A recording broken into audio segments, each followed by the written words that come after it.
Good morning, everybody. Jim Townsend here again. What I wanted to talk to you about this time is taxpayers and tax receivers. What is a taxpayer and what is a tax receiver? I would encourage you to look at my other videos, Freedom in Canada, Legal Definitions, and Real Money, because I want to just refer back to those if I start talking about stuff. But okay, we want to talk about taxpayers and tax receivers, and what a taxpayer is and what a tax receiver is.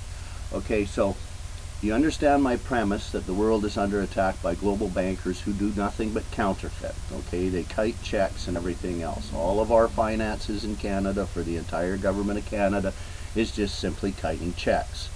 The only reason that you need to pay income tax is because income tax is slavery.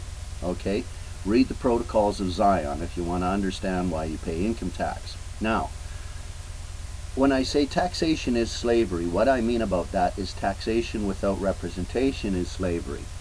And also, collecting taxes. When a government goes out and sends out a tax collector, look in Black's Law Dictionary, the 3rd and 4th editions, you find that a tax collector is called a farmer. When the tax collector goes out, he is the one that is actually committing the crime against humanity called slavery. You see, when free men get together and they form a government, of course they have to pay for it. So we do need to pay taxes, but here's the thing. Unless you have the right to control your own money to determine whether or not you want to pay the taxes, you don't have control of anything.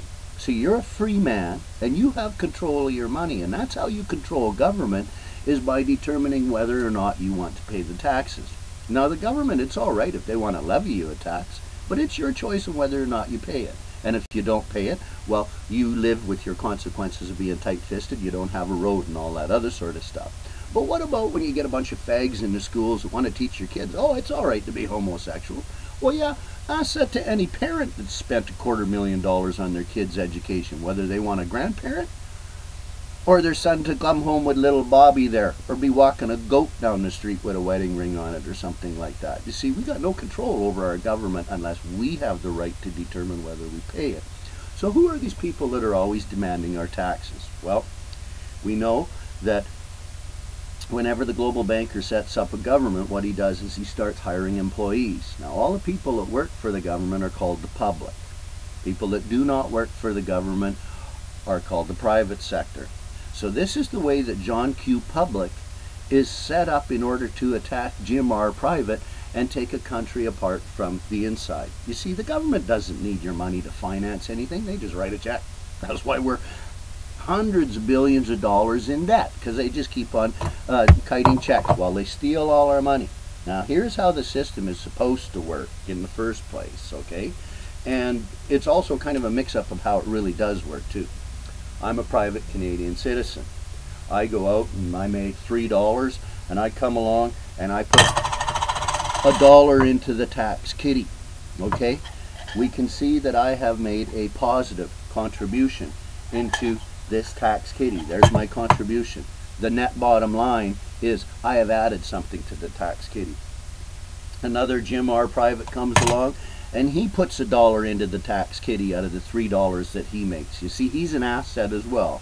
We're what you refer to as assets. So how do you get the assets out of a target population is really what it's all about. Another Jim R. Private, little Tom Jones there, comes along and he pays his taxes. He makes $3. He puts $1 in the tax kitty. We can see that our tax kitty is getting filled up by the private sector. Now along comes R.B. McMeekin, a miseducated bum that got an education without even learning how to spell, and he gets hired by the government. Okay, now this guy gets hired by the government, but where does he get paid from? Out of the tax kitty. So here's this guy working for Canada Revenue Agency, comes along, and Canada Revenue Agency pays him $2 for his week of work. So he gets his $2. And now he is required to put $1 back for taxes. So he puts $1 back in. But the bottom line is that he's taken money out.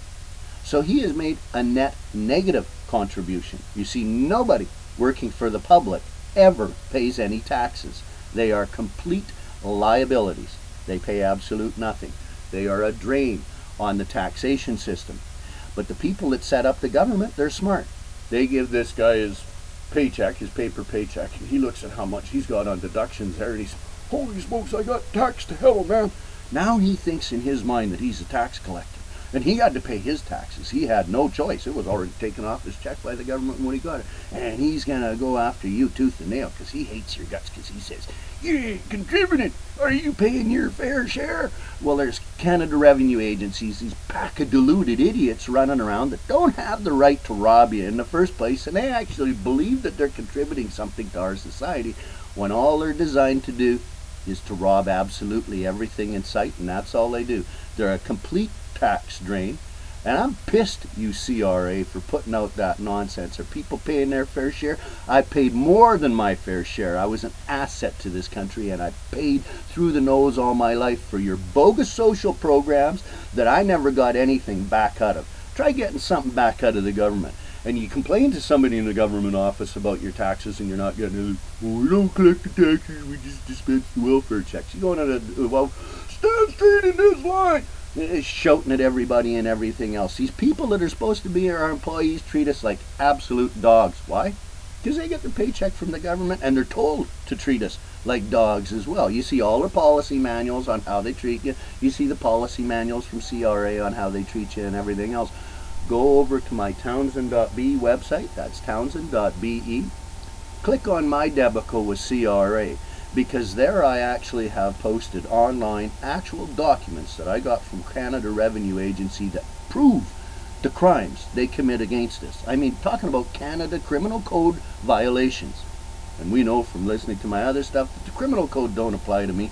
It applies to these people, and they commit crimes with impunity while they press their misbegotten rules and regulations on you. So remember, the next time that you're talking to a tax collector or a tax receiver, which is all that anybody working for the public is, tell them, look, you're a complete liability. Now you think about this. In 1992, over 50% of our population either worked directly for the government or by a government make work program. They were all taking money out of the tax kitty. But was there any money left in the tax kitty?